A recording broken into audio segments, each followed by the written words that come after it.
नमस्कार। ऐतिहासिक तथ्यों के आधार पर जांचने परखने की श्रृंखला सच का सामना में आपका स्वागत है। मैं हूं मुकेश कुमार। दोस्तों, गौ मांस का मसला आज के समय में बहुत बहुत बहुत ही संवेदनशील मसला है। इसको लेकर पिछले कुछ वर्षों से बहुत जबरदस्त राजनीति होती रही है और इसकी वजह से मॉब लिंचिंग वगैरह हुई है, जिसमें कई लोगों की जानें भी गई हैं। मगर हमें ये जानना जरूरी है कि आखिरकार ये गौ मांस का मसला है क्या और इसका इतिहास क्या है। क्या अतीत में कभी गौ मांस खाया जाता था या गौ मांस से परहेज हमेशा से रहा है? इसकी पृष्ठभूमि क्या है? अगर हम इसको जानेंगे समझेंगे तो शायद आज के समय को भी थोड़ा बेहतर ढंग से समझ पाएंगे। तो आज हम इसी मुद्दे पर चर्चा करने जा रहे हैं और इस पर चर्चा करने के लिए हमारे साथ हैं जाने माने सामाजिक कार्यकर्ता और इतिहास के जानकार प्रोफेसर राम पुनियानी। कार्यक्रम में आपका स्वागत है प्रोफेसर पुनियानी। धन्यवाद मुकेश जी। प्रोफेसर पुनियानी, हम सब जानते हैं कि आज गौ मांस पर चर्चा करना ही अपने आप में एक बहुत ही पता नहीं किसकी भावनाएं कहाँ आहत हो जाए, क्योंकि लोग अब इतिहास को भी देखना समझना नहीं चाहते। अपनी तंग दिली और मंद बुद्धि से ही इतिहास को भी देख रहे हैं।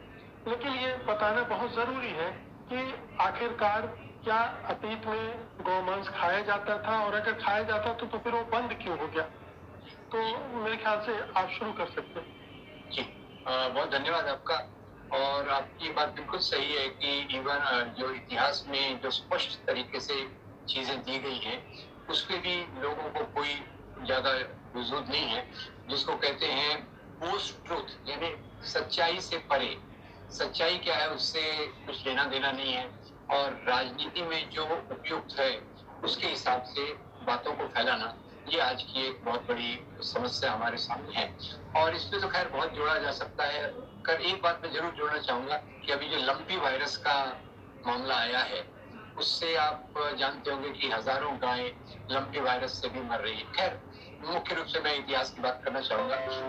जब इतिहास के बारे में मैंने इसके पर्चे खोले तो मुकेश जी, मुझे खुद आश्चर्य हुआ कि इतना स्पष्ट है इतिहास में ये चीजों के बारे में कि वैदिक काल में बीफ गौ मांस का सेवन किया जाता था।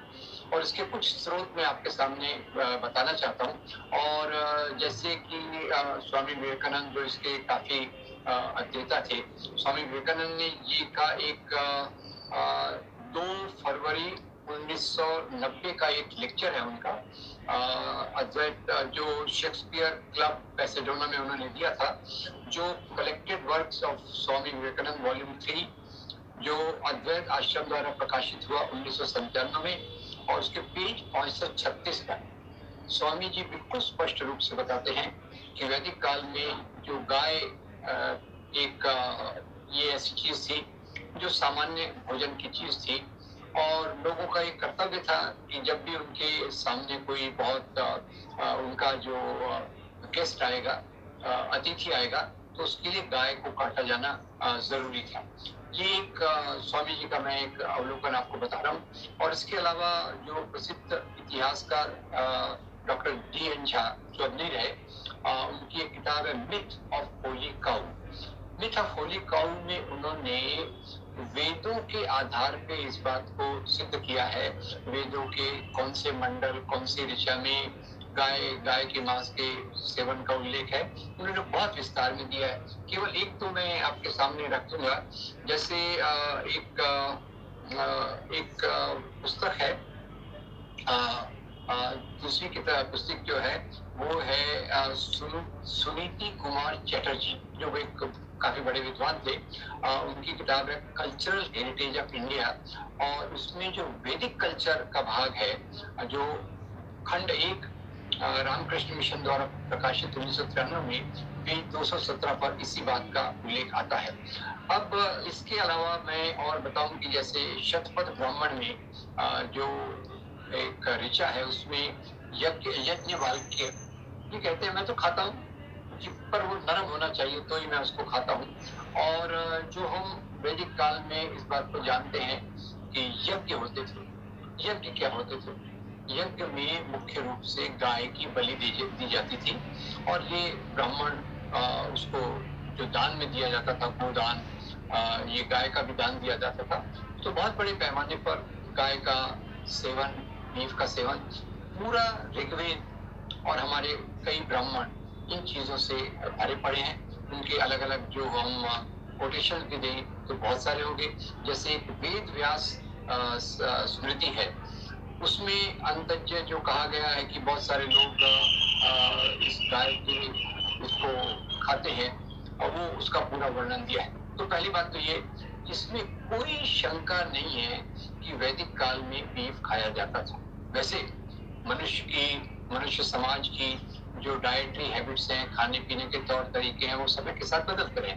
अब वैदिक काल के बाद जब हम आते हैं तो उसके साथ बुद्ध धर्म का उदय होता है, और गौतम बुद्ध मुख्य रूप से देखते हैं कि गायों की कितनी बलि दी जा रही है, और वो गाय की बलि को रोकने के लिए एक अपील करते हैं, अभियान चलाते हैं। अभियान तो आजकल का शब्द है, उस समय जिस प्रकार से वो कई ब्राह्मणों को रोकते थे, और उस समय ये कई बार एक प्रतिष्ठा का सवाल हो गया था कि कौन कितने गाय की बलि दे रहा है। तो इसके विरोध में जाते हुए उसका एक कारण शायद जो भगवान महावीर और गौतम बुद्ध जो है अहिंसा का प्रचार लेकर, उसका एक कारण मैं अपनी तरफ से भी सोचता हूँ कि समाज बदल रहा था, कृषि समाज का विकास हो रहा था। अभी तक मुख्य रूप से पशुपालक समाज था, अब कृषि समाज का विकास हो रहा था, और कृषि समाज के विकास के लिए आपको बैल की जरूरत पड़ेगी, गोधन की जरूरत पड़ेगी। वो एक कारण रहा होगा जिसके चलते गौतम बुद्ध ने इस प्रकार के जो बलि प्रथा पर रोक दी। गौतम बुद्ध का मुख्य उद्देश्य केवल अहिंसा और गाय की हत्या को रोकना नहीं था। उनका मुख्य उद्देश्य था कैटल वेल्थ, जो हमारा पशुधन है, पशुधन बना रहे, और हमारे समाज का ये जो प्रगति जिस दिशा में है वो होना चाहिए। ये पहली बात है। अब तो गौतम बुद्ध के आने के बाद जो पूरे समाज में बुद्ध धर्म फैला, और ये बुद्ध धर्म के फैलने की प्रक्रिया बहुत विशाल थी, देश जैसे बुद्ध में होता गया, तो उस समय ब्राह्मणों को एक बड़ी समस्या हो गई कि एक तरफ तो शाकाहार का विकास होने लग गया, दूसरी तरफ बलि प्रथा कम हो गई, बलि प्रथा पे रोक आने लग गई, और ब्राह्मणों को उसमें काफी समस्या हो गई क्योंकि उनकी आजीविका का मुख्य साधन यही था, और उनके खाने पीने का भी एक मुख्य साधन ये था। तो वो एक प्रकार का वो संकट था।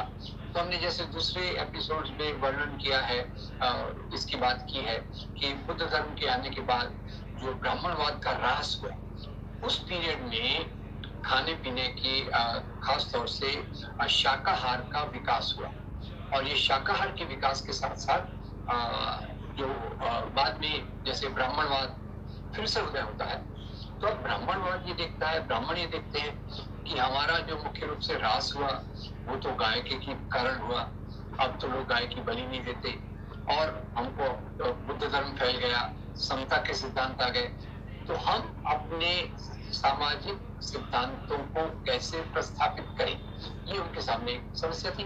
तो यहाँ 1948 में डॉक्टर भीमराव बाबा साहब अम्बेडकर की एक किताब है, untouchables, who were they and how they became untouchables, इसमें ये उसका बहुत विस्तार से बताते हैं कि ब्राह्मणों ने कैसे एक नीति के तौर पे, क्योंकि गाय की बलि के कारण उनका एक ह्रास हुआ, समाज में उनकी प्रतिष्ठा कम हो गई, और बुद्ध धर्म के फैलने से उनकी प्रतिष्ठा कम हो गई, तो वापस आने के लिए उन्होंने गाय को ही अपना प्रतीक बनाया, गाय को प्रतीक बनाया, और शाकाहार को बड़े पैमाने पर स्वीकार किया। तो ये उसका पहला भाग है कि ये जो मैंने आपको इतने उदाहरण दिए कि इससे बिल्कुल सिद्ध हो जाता है कि वैदिक काल में बीफ खाया जाता था, और गौतम बुद्ध के आने के बाद जो परिवर्तन हुए, और उसके बाद भी जो शाकाहार का प्रचलन हुआ, ब्राह्मणों ने तो पूरी तौर से गाय के मांस को खाने से अपने आप को रोक दिया, और जो दूसरा समाज के तत्व थे उसमें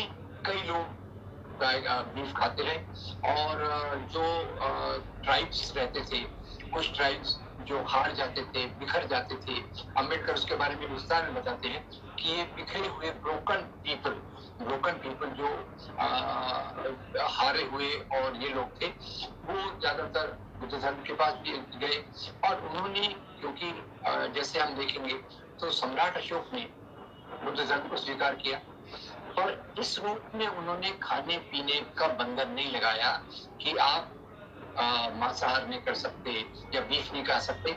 इस प्रकार का बंधन अशोक में नहीं था, और वो मेरे ख्याल से बुद्ध की शिक्षाओं का एक निचोड़ के रूप में आता है। तो कुछ ये जो लोग थे वो बीफ पर चले गए।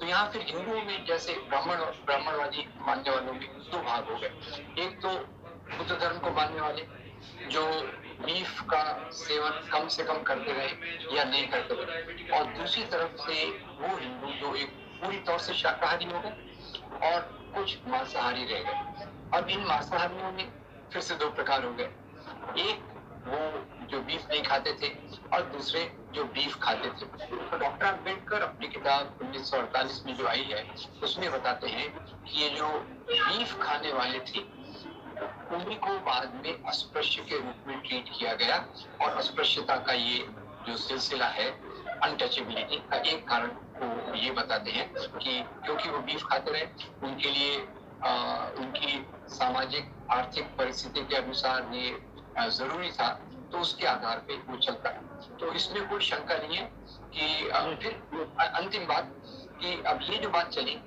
तो ये एक संघर्ष ब्राह्मणवाद और बुद्ध धर्म के संघर्ष के रूप में अम्बेडकर इसको मुख्य रूप से देखते हैं। और फिर आकर 19वीं शताब्दी में जब राजनीतिक उथल पुथल चलती है तो हिंदू धर्म के नाम पे राजनीति करने वाले गाय को एक मुख्य मुद्दा बनाते हैं मुसलमानों को टारगेट करने के लिए। 19वीं शताब्दी की बात है, अभी की बात तो आपने थोड़ी सी कही, उसमें तो बहुत कुछ जोड़ा जा सकता है, वो हम देखेंगे उस बात जी। तो पुनियानी साहब, ये जो सनातन धर्म का मूल तत्व नहीं थी, गौ भक्ति या गौ को पूजना, ये उसका मूल तत्व नहीं था। अगर सनातन धर्म हम इस शब्द का इस्तेमाल कर सके तो, हालांकि वो ब्राह्मण धर्म था, वैदिक धर्म था, और उसमें गौ बहुत पवित्र और पूज्य नहीं थी, उसका मांस खाया जाता था। बाद में चूंकि ये धर्म ही खतरे में पड़ गया और शाकाहार इतना लोकप्रिय हो गया, अहिंसा इतनी लोकप्रिय हो गई कि ये ब्राह्मणों को लगा कि अगर हम ये नहीं छोड़ेंगे तो हम कहीं के नहीं रहेंगे। तो उन्होंने बचाव में, अपने धंधे के बचाव में और अपने तथाकथित धर्म के बचाव में उन्होंने ये गौ मांस का भक्षण छोड़ा, और वो भी सभी ने नहीं छोड़ा, जैसा कि आपने बताया, एक बड़े वर्ग ने छोड़ा और धीरे धीरे गाय को एक प्रतीक के रूप में खड़ा कर दिया गया। तो इस तरह से गाय पूज्य बना दी गई। और मतलब ठीक है, ये हिंसा की बात एक दूसरा विमर्श की तरफ हमें ले जाती है, क्या हिंसा होनी चाहिए, नहीं होनी चाहिए, किसी का भी मांस क्यों खाया न जाना चाहिए, गौ का ही क्या, किसी का भी मांस खाया या नहीं खाया जाना चाहिए, एक दूसरा सवाल है। लेकिन इसको लेकर आज जो पवित्रता की बात की जाती है और उसको थोपा जाता है, इसका इतिहास हमें कहता है कि ये दरअसल उस तरह से नहीं था जिस तरह से प्रस्तुत किया जाता है। जी, तो ये इसको अभी क्या, ये मेरे ख्याल से मुख्य रूप से एक राजनीतिक मुद्दा बन गया है, क्योंकि इससे मुसलमानों को मुख्य रूप से टारगेट कर सकते हैं, ईसाइयों को टारगेट कर सकते हैं। तो 19वीं शताब्दी के मध्य से ये एक राजनीतिक तौर पे इसका इस्तेमाल किया गया। सच्चाई में देखा जाए तो अभी जो इंडिया स्पेंड के आंकड़े आए हैं 1910 से लेके 2010 से लेके 2017 तक, उसमें उन्होंने बताया है कि 2014 के बाद से लिंचिंग की घटनाएं बढ़ गई। अब उसमें एक अंत्य जो कम्युनिटीज या तो बीफ का सेवन करती थी या गाय के चमड़े का, गाय की चीजों का इस्तेमाल करती थी, उनको एक अस्पृश्यता की कैटेगरी में डाल दिया गया। और 1910 के सेंसस में ऐसी बहुत सारी कम्युनिटीज डॉक्टर अम्बेडकर लिस्ट करते हैं जो गाय के मृत शरीर से डील करते हैं। तो ये एक बात हो गई। अभी देखिए, जैसे 2014 के बाद से खास तौर से इसको एक बड़े राजनीतिक मुद्दे के रूप में सामने रखा गया। उसके पहले भी हरियाणा का अगर आपको याद होगा तो गोहाना में 5 दलितों की हत्या की गई क्योंकि वो एक मृत गाय का चमड़ा निकाल रहे थे। तो उस समय गिरिराज किशोर जो बीएचपी के थे, उन्होंने कहा ये गाय की कीमत, ये गाय की जो पवित्रता है वो मनुष्य के जीवन से बहुत ज्यादा है। ये हो गई एक बात। और दूसरा, फिर अभी आपने देखा होगा कि एक तरफ तो इसके नाम पर लिंचिंग हुई, वो मोहम्मद अखलाक से लेकर अकबर खान, रकबर खान और करीब 100 लोगों की लिंचिंग हुई। उसमें 10 लोग दलित थे। फिर आपको याद होगा ऊना में जो बेरहमी से 4 दलित नौजवानों को पीटा गया, वो भी इसी बात पे हुई। तो ये इसको अभी एक धर्म के नाम का पोलराइजेशन, जिसके आधार पर राजनीति को मजबूत किया जाता है, उसके आधार पर लिया जाता है। इसके मैं 2-3 और आपको सबूत दूंगा कि ये जब मुद्दा गाय का उठा, उत्तर भारत में खास तौर से उठा, उसके जो साइड इफेक्ट्स है वो हम अभी उस पर नहीं जाते, पर केरल में, गोवा में और नॉर्थ ईस्ट में ये मुद्दे को नहीं लाया गया। अगर आपको याद होगा तो इसी सरकार के मंत्री किरण रिजिजू ने कहा मैं तो बीफ खाता हूँ। और इसमें आपको मैं एक थोड़ा मजेदार किस्सा भी बीच में बताना चाहता हूँ कि आपके ही साथी जो है विजय त्रिवेदी जी, उनकी एक किताब है हार नहीं मानूंगा, और आप गेस कर सकते होंगे ये अटल बिहारी वाजपेयी की बायोग्राफी है। उसमें पेज 236 पे त्रिवेदी जी लिखते हैं कि एक बार अटल जी अमेरिका गए हुए थे और एक लेक्चर के बाद वो खाना खा रहे थे, तो उनके पड़ोसी ने उनके कंधे पर थपथपाया होगा, मैं ऐसा कल्पना कर रहा हूँ। पड़ोसी ने कहा भाई आप अटल जी आप ये क्या कर रहे हो, आप जो खा रहे हो ये तो बीफ है। तो अटल जी हंस दिए और बोले बीफ है तो क्या हो गया, इंडियन गाय का थोड़ी है, ये तो अमेरिकन गाय का है। तो इसका जो एक चुनिंदा राजनीतिक उपयोग ये एक प्लानिंग के तहत किया जा रहा है। और इसके पहले ये बात जरूर है कि गाय को एक पवित्रता के रूप में जो रखा गया वो काफी प्रचलित हो गया, उसमें मुझे कोई शंका नहीं है। पर अभी जो अभी हमने देखा विवेक अग्निहोत्री के मामले में भी ये सामने आया। उन्होंने कहा मैं गौमांस खाता हूँ और कहाँ अच्छा मिलता है ये भी मैं बताता हूँ। तो ये विवेक अग्निहोत्री वही है जो कश्मीर फाइल्स बनाते हैं, बीजेपी के साथ खड़े होते हैं, पूरी बीजेपी उनकी फिल्म के प्रचार में जुटती है। लेकिन एक महत्वपूर्ण मुद्दा इसे मैं आपको याद दिलाना चाहता हूँ कि 1857 की क्रांति में ये गाय की चर्बी का मसला कितना महत्वपूर्ण हो गया था। मंगल पांडे और उनके जो साथी हैं उन्होंने विद्रोह ही इसी बात पर कर दिया था कि कारतूस में गाय की चर्बी है। ये धार्मिक रूप ले लिया था और उस वजह से विद्रोह शुरू हो गया। देखिए इसमें मैं दो हालत इसको देखना चाहूंगा, दो परिस्थिति में। नंबर एक, गाय के साथ साथ सुअर की चर्बी का भी उल्लेख था, क्योंकि सेना है, हिंदू सैनिक भी थे, मुसलमान सैनिक भी थे, और इसने इस बात ने एक ट्रिगर का काम किया। इसने यानी एक ज्वाला को प्रज्वलित करने का काम किया। मेरी जो 1857 के बारे में समझ है, 1857 के विद्रोह की जमीन तो किसानों के असंतोष से, कुछ राजाओं की रियासतों के असंतोष से और बाकी जनता में ईस्ट इंडिया कंपनी के अत्याचारों से उसकी एक जमीन बन गई थी। और इस घटना ने एक ट्रिगर का काम किया, उकसाने का काम किया, जहां से वो पूरी क्रांति शुरू हो गई। पर उसमें गाय के साथ साथ सुअर का भी उल्लेख है।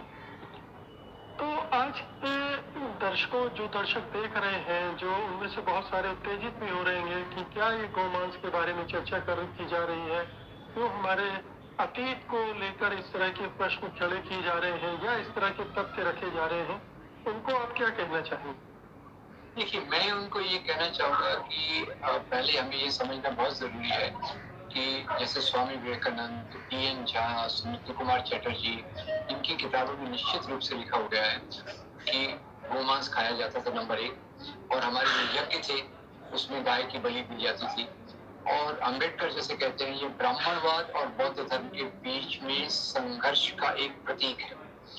तीसरा, ब्राह्मणवादी मूल्यों ने इसको जोड़कर जो पॉपुलराइज किया और उसके आधार पे इसका एक राजनीतिक उपयोग हो रहा है। मैं मुकेश जी यहाँ तक कहूंगा कि आज इसके कारण हमारे गायों की परिस्थिति और खराब हो गई है। अगर आप देखें तो उत्तर प्रदेश में आवारा पशु के नाम से एक नया फिनोमेनन चालू हो गया और किसान रात को सोता नहीं है, वो अपनी फसल की रखवाली करता रहता है। और हिंगोनिया की घटना एक मैं जरूर आपको बताना चाहूंगा कि बीजेपी के शासन में राजस्थान में हिंगोनिया की गौशाला में सैकड़ों गाय भूख से, बीमारी से गोबर और कीचड़ में लथपथ होकर मर गई। ये रिपोर्ट ने मुझे हिला दिया था। तो एक पशु के प्रति भी हमारा आदर होना चाहिए, प्रेम होना चाहिए सभी के लिए। और जो हमारी अर्थव्यवस्था है उसके हिसाब से देखा जाए तो इसका राजनीतिक इस्तेमाल नहीं करना चाहिए। मैं यहाँ तक कहूंगा कि जैसे पर्यावरण विशेषज्ञ आज कहेंगे कि शाकाहार हमारे पर्यावरण के लिए ज्यादा अच्छा है, हमें उसे स्वीकार करना चाहिए। उसे मुझे उससे कोई परहेज नहीं है। मुझे एक ही बात केवल अपील करनी है कि इस बात का राजनीतिक इस्तेमाल नहीं होना चाहिए। और इवन महात्मा गांधी के रास्ते पर चलते हुए मैं एक बात दोहराना चाहूंगा, 1947 या 48 में डॉक्टर राजेंद्र प्रसाद को बहुत सारे लेटर्स आए थे। लेटर्स में लोगों ने मांग की कि अब देश स्वतंत्र हो गया है तो अब गौ हत्या पर बंदी लाना चाहिए। तो महात्मा गांधी के पास डॉक्टर राजेंद्र प्रसाद जी गए।